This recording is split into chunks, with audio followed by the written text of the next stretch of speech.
Hi, I'm Laura from Meadowlark Violin, and today I want to share with you 6 mistakes that I see with beginning violin students over and over and over again.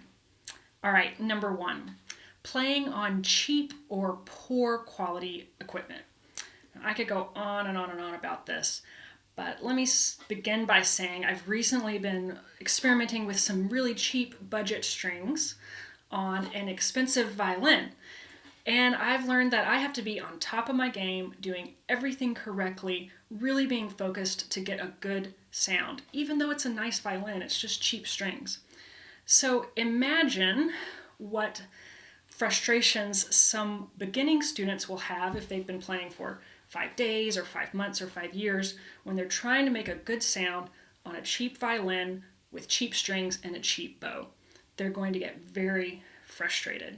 And this is something I see over and over and over again with beginning students. They come to me having already bought these cheap violins, and the majority of the students either get frustrated and quit, or they toss that cheap violin-shaped object and they buy a real violin. So if you're going to spend your precious time on this earth learning the violin, then do yourself a favor, invest in something and a good quality instrument. It's going to save you a lot of time and a lot of frustration.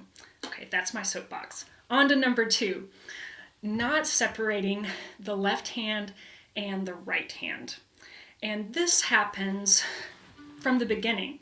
There's so much going on with the left hand and the right hand that it's very important to focus on each one separately. So for the left hand, you want to spend a lot of time just plucking.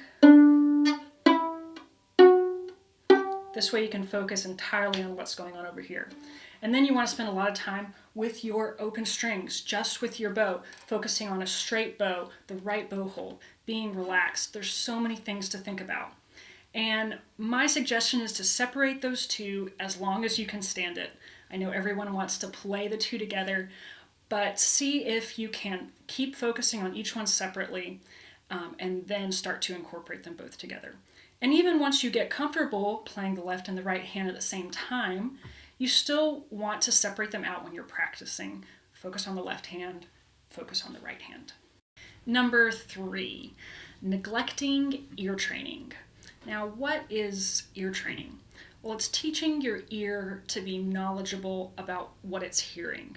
So, for instance, it's the ability to discern different pitches or to hear if notes are ascending or descending, if notes are skipping or moving by step, hearing if something's sharp or flat. All that's part of ear training. And why is it so important for the violin? Well, if you notice, there's no frets, and if you do have stickers, you want to take those off eventually because they're going to do more harm than good. So how do you tell your fingers where to go? And how do you know if your fingers are in the right place? Well, it's all up to your ear.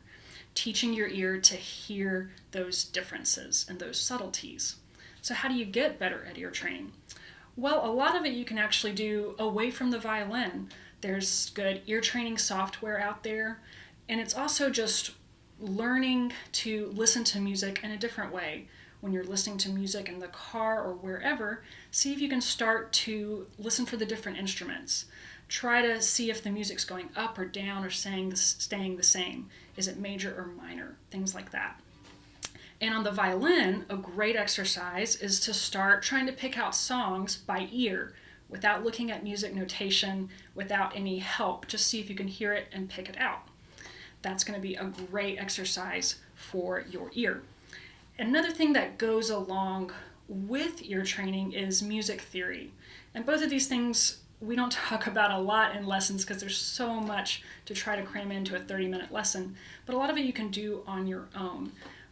Ear training, and the more you learn about music theory, the more this is going to make sense and the more ear training is going to make sense. So start focusing on that early. You'll make a lot quicker progress. Number 4, not playing slow enough.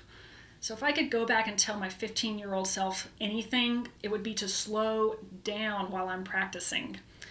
When you're playing fast, things get sloppy and out of tune, and your brain just doesn't have enough time to fix everything. And remember that anyone in the world or anyone in your family or any of your friends or your violin teacher would rather hear something slow that's in tune and sounds clean than hear something that's fast and out of tune and sloppy. So slow down. It's going to help you process everything that you have to do, and it's going to help you make the adjustments that you need to. Number 5, not practicing the right way. This is probably another thing I'd actually go back and tell my 15-year-old self. But when you're practicing, I like to think of it in terms of a buffet or a nice quality restaurant. You can either go to a buffet and get a lot of food for really cheap, that's kind of poor quality, or you can go to a nice restaurant and get a smaller amount of food that's better quality. And the same thing applies to your practicing. It's better to spend a shorter amount of time practicing with intention and being very focused than to spend 30 minutes or an hour just doing mindless repetition. That's going to do more harm than good, and it's going to make bad habits more ingrained. So when you practice, try to always have a goal. No matter how long you've been playing, you want to have very small, manageable goals. And one of the things students do at all levels is they try to make everything sound good all at once. And that's pretty hard to do with the violin because there's a lot of things going on. So if you have one small goal that you're trying to work on, maybe it's just getting your F sharps in tune or not hitting any other strings. When you're working on that goal, it's okay to let everything else fall by the wayside. Focus on that one goal. If you're making progress on that one goal, you're doing good.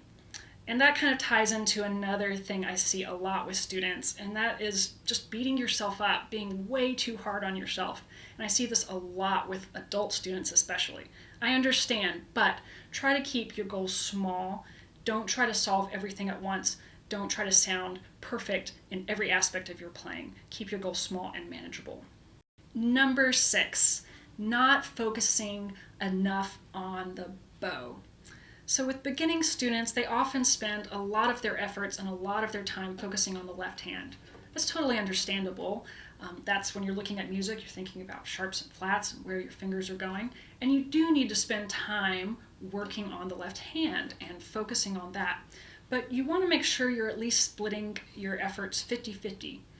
And as you get better at the violin, you really start wanting to think even more about the bow. Remember, the bow is what makes your tone, what makes dynamics. It's really your voice. And so you want to spend a lot more time working on your tone, working on more advanced bow strokes. That's where the real mastery of the violin lies. So I wouldn't know these mistakes so well if I hadn't made all of them myself at some time. So I'd love to hear what mistakes have held you back as a beginning student. Let me know in the comments below. I'm Laura from Meadowlark Violin. Happy practicing!